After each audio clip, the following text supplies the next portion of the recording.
So we talked about punishment and we talked about why it doesn't work. Now we're going to talk about, because again, we're not saying don't punish, be nice to your kids, let them do whatever they want, right? We're not saying that. We still need and should expect appropriate, respectful behavior. We should still have them have manners and have good behavior and behave in ways that are appropriate. Like all of that should still be expected. But then the question is, okay, well, if we're not punishing them, how does that happen? How do we get them to have good behavior? Because without punishments, won't they just be wild monsters that, you know, run wild and free and wreak havoc? And in some cases, yes, that's true. Greg and I have seen that. We have seen people who have essentially thrown out all punishment, all consequences, all discipline. And trust me, their children are a mess and ultimately not happy because as humans, we function best with boundaries, with clear expectations, and children especially do. They need that. And so we're the ones that need to provide it. So the key to doing this is through teaching and, as much as possible, teaching with natural consequences. Did you have a comment or you're Just just touching my no, I'm head? just talking about just it's sad, you guys. I know you've probably met people like that, and maybe children, and I feel so bad for them because 'cause they're wild, and so nobody likes to be around them. The other kids don't like to play with them, the parents try to They avoid them. can't be around. They're just so hard, and I feel so bad for them, and the poor kids, they're like, "What? What is it? What is it?" But Am I doing they have no boundaries and no guidance, and so that's a tough and sad situation. So, we're definitely not saying let them do whatever and they'll figure it out. You have to mentor them. So I'm going to go through talking about natural consequences, but I would love for you, as we're talking through it, to think, if you can, of specific scenarios of like, okay, wait a second. What would be a natural consequence in this scenario? The whole framework behind this approach, at least in my mind, I am trying to become an outside third party. It is not a tug of war between me and my child. I am removing the tug of war and I am simply being a reminder of natural laws. So I like to use gravity because it's something we all understand. Like it's my job to teach my children about gravity as much as and we do that when they're small, of course, because they learn that very small. But like I'm going to help. I'm going to hold on to their hand. I'm going to let them feel it a little bit, but I'm going to catch them so they don't bang up their head, right? Like I'm there to protect, allowing a little bit of that, feeling to be experienced. That's the same thing. Like dad throws them up and catches them so they can feel gravity. They know what it's like. But I'm not there. The opposite of that is like I'm afraid you're going to get hurt by gravity. So I'm never going to let you down. I'm never going to let you walk. I'm not going to let you crawl. I'm going to hold on to you. I'm going to control. And if you try to get down, I'm going to punish you because gravity will hurt you. Or I'm gonna push you over hard So you so know you what learn gravity's like. gravity. Right. Those are punishing approaches. Where the natural approach is I'm working with the law that already exists. And so I then become the partner helping my child learn the law that exists. The coolest way to do this, I'm sure you've done it and experienced it and seen it. The coolest way to do this is you explain it to them in in a fun, engaging way. You tell them what's likely to happen, what could happen, and then you give them a try and it happens. And instead of being like, "Ha, I told you," you're like, Punishing "Oh, you. look, there it is. We talked about this, remember? And so that's what happens. If you try to Mhm. hold on to the rope while you're rappelling, like, "Well, this is what's gonna happen." And so they get down there like, "Ah!" Like, yeah, wow. Remember, it gets really, really hot. So watch out for that. And that's it. You're reminding them of something you talked about, and they're feeling the natural consequence. Nothing. It's good. So, and the key to doing this, of course, on a daily basis within your home is to begin to think in this way like, what are the natural consequences of all the little things of life? Right. And I just started making like direct connections. I don't know why getting on the table was one of those things. 'Cause I remember, I guess it must have been the thing when I was a kid, like, you don't get on the table. Like, getting on the table is not something you should do. And, of course, when I married my contrarian husband and we had little kids and they wanted to get on the table, he's like, "Why can't they get on the table?" And I'm like, "It's just a thing. You don't do that. Like, you just don't get on the table, right? It's just a thing." And so I had to think through, like, well, wait, why don't you get on a table? And is it okay to get on a table sometimes? And is there like different levels of when it's okay and when it's not okay? And so I started to navigate. And one of the natural consequences or connections I made for myself or for my kids was like, okay, the table is a place for food and eating. And so, one of the reasons we don't get on the table while we're eating, especially, is because look at your feet. Let's literally hold up your foot. Look at that.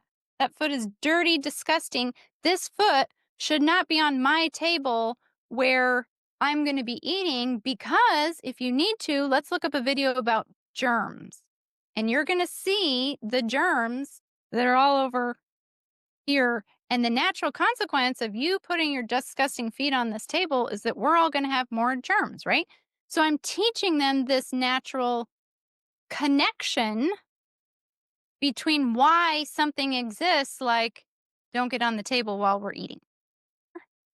And I know you might be thinking, well, wait, you're not doing anything. There's not like a punishment they're receiving, right? You're just teaching them. Yeah, that's the main point.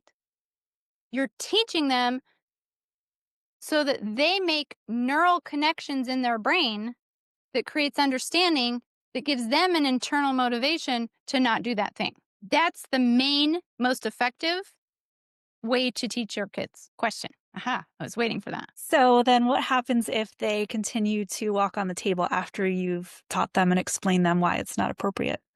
Yes, Because I have a little one who will do that. absolutely. Yes. Yes. So this is when, to me, again, we talked about the levels. This is when I move up to a level that may be closer to punishment, but it's going to be related punishment. So I'll say to them, hey, you may not care about the germs. I told you about the germs. You don't care. I care about the germs and I care about not having those feet on the table. So if you get on the table again, then I'm going to have you sit over here. And it can still be in the room. You can still be eating food. You can sit at your table. You can climb on your little table. If you want to climb on your table, great. You're not climbing on my table, right? So it's providing a boundary, but it's not punishment because I'm not saying, I told you not to get on the table. Go to your room. No dinner for you, right? It's just like, well, no, you can still have dinner. You can still be with us, but this is the boundary. You don't get to get on my table, right? That's one example of what I would do. Well, and I think it's something important that Rachel said is like, you guys, our kids need a place to climb on things. Yeah. And like, that's always been for me so big. It's like, I don't know, 3, 4 year olds, they're climbing up. It's like, that's the coolest thing in the world for a 3 or 4 year old. Like, that is awesome. So do they have a place to do that all the time? It's like, hey, well, we do that outside and they get to do it. And so then you start, and here's, I guess, my little 2 cents on this. Step back boundaries and privileges one step at a time. So like you don't get to eat at this table if you're gonna climb up while we're eating. So you get to eat right here. It's just you're taking a step away, just a step, and not like Rachel's saying is like, you're out of here. That's just too far. One other approach that we would do as well, especially when they're young, is they kept getting on the table. Okay, I'm going to hold you on my lap and restrain you because you keep getting on the table. If you They hated if you want me to stop restraining you, if you want me to let go of you, I will if you don't get on the table. But if you get on the table again, I'm going to keep holding you. So it's like you're giving them the option and you're yeah. you're helping them to have that internal control, but there is this natural punishment of you're going to sit on my lap and I'm going to hold you if you can't keep yourself from getting on the table.